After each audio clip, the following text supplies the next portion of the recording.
नमस्कार, आप देख रहे हैं प्लस इंडिया लाइव न्यूज।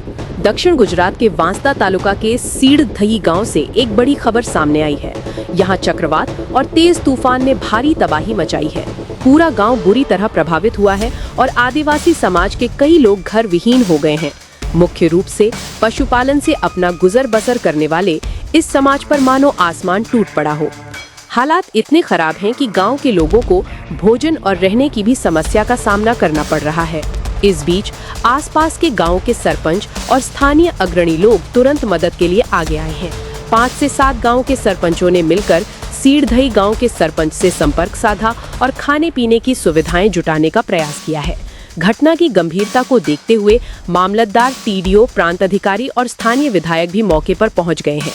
बड़ी संख्या में पड़ोसी गांव के लोग भी बचाव कार्यों में जुट गए हैं। तूफान के कारण कई लोगों को छोटी मोटी चोटें आई हैं, जिन्हें इलाज के लिए अनावल रेफरल अस्पताल में भर्ती कराया गया है। वहीं गंभीर रूप से घायल 4 से 5 लोगों को नवसारी सिविल अस्पताल रेफर किया गया है।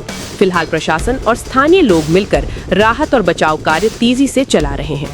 आप साहेब ने હું જણાવવા માંગુ છું કે કાલે રાત્રે લગભગ 8:35 આજુબાજુ ને 45 આજુબાજુ મિનિટે જે વંટોળ કે વાવાઝોડું આવ્યું એમાં અમારા એવા સિંધાઈ ગામના 2 મોહલ્લા એવા કે એકદમ પવનથી વેરવિખેર થઈ ગયું છે અને આદિવાસી પ્રજાને ગાયો ભેંસો દબાઈ એ રાત્રે સારવાર આપી છે અને સારા એવા ગામના આગેવાનોએ અને સહકાર આપીને એનો બચાવ કાર્યનું કામ ચાલુ છે, હાલે બી ચાલુ છે। ટોટલી કામ અધિકારી પણ આવ્યા હતા રાત્રે, ટીડીઓ આવ્યા હતા, મામલતદાર આવ્યા હતા, બધા જ આવ્યા હતા, પણ એમને પણ અમે બહુ તકલીફ નહીં પાડી। અમે અમારા ગામજનોએ ટોટલી સર્વે કામગીરી હાલે બી ચાલુ છે, પણ હાલમાં હવે કોઈ અધિકારી હાલમાં આવે એની રાહ જોઈ રહ્યા છે અને જમવાનું કાતે બધી સેફટી કરી છે, નાસ્તો, ચા, પાણી બધું। હવે અમારે સરકારશ્રીને એક વિનંતી છે કે કલેક્ટર સાહેબ અહીં આવીને અમને તાત્કાલિક ધોરણે અમારા ગામના જે નુકસાનીકારક થયું છે તે 100% અમને વળતર અમારા ગામને આપે, અમારી પ્રજાને આપે, એ અમે સરકાર પર માંગ કરીએ છીએ। ખરેખર તાત્કાલિક ધોરણે એટલે અધિકારીઓ આવીને નિરીક્ષણ કરીને, હાલમાં હું સરપંચ છું એટલે તાત્કાલિક ધોરણે અમારા તલાટી કમ મંત્રીને બોલાવી લીધા છે।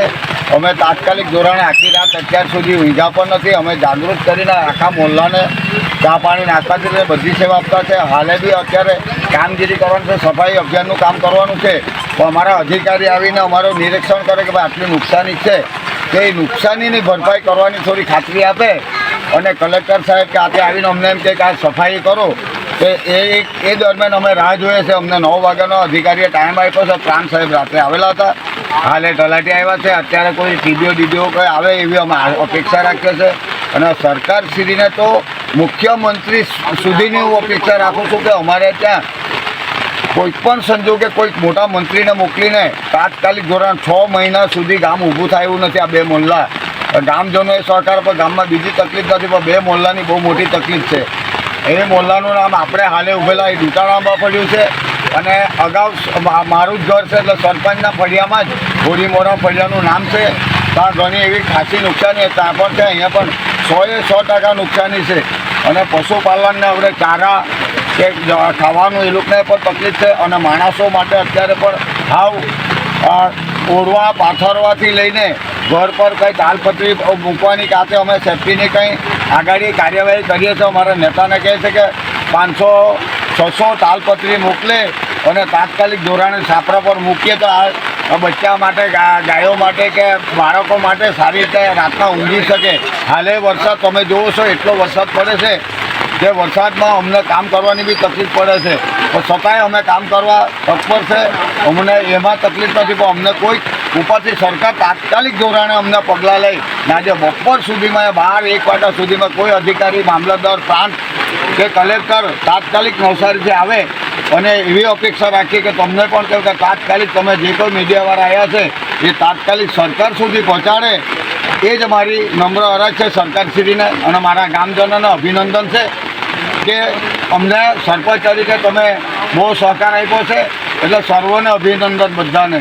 સરપંચશ્રી, આ ગામમાં જે નુકસાનકારક બનાવ બન્યો છે એના અંદર કોઈ જાનહાનિ કે એવું કંઈ બનાવ બન્યો ખરો?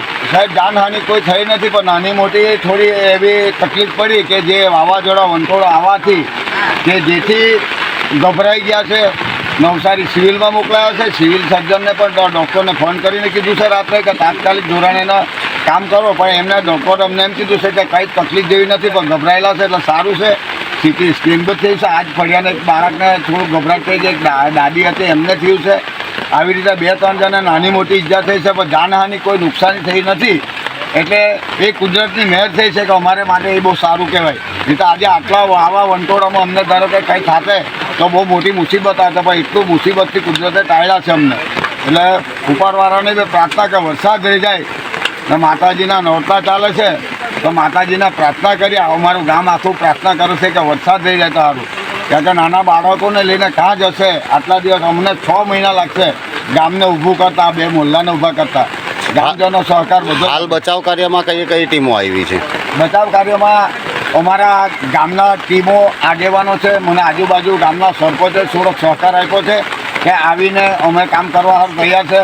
પણ મેં એમને એમ કીધું છે કે અધિકારી કોઈ આવીને નિરીક્ષણ કરે પછી આપણે સાફ સફાઈ કરી છે. અંદાજે તમારા અંદાજિત કેટલું નુકસાન ગણાશે? અંદાજે તો અબજો રૂપિયાનું નુકસાન છે સર, અબજો રૂપિયાનું. કેમ કે આ લાખોમાં તો હોય જ નહીં શકે, અબજો રૂપિયાનું નુકસાનમાં આવે છે. આ તમારા 2 મોહલ્લા થઈને સમથિંગ કેટલા મકાનોનું નુકસાન થયું? 101 મકાનનું નુકસાન છે. 100. એ 100 મકાનમાં પરિવારજનો કેટલા હશે? પરિવારજનો તો માનો ને હવે 100માંથી આપણે એક ગણતરી કરીએ કે એક મકાનમાં 4 જણા રહે, 6 જણા રહે. આપણે 4 ગુણ્યાને કરીને બી તમે ભાગાકાર કરી ગુણાકાર કરો તો એ કેટલી સંખ્યા થાય એ તમારે અંદાજિત એ કરવાની હોય છે. सुफियान मुल्ला, नवसारी से प्लस इंडिया लाइव न्यूज के लिए। इस खबर पे आपकी क्या राय है, हमें कमेंट करके जरूर बताइए। आप देख रहे थे plus India live news. Updates के लिए चैनल को सब्सक्राइब कीजिए। हम जल्द ही लौटेंगे एक और बड़ी खबर के साथ।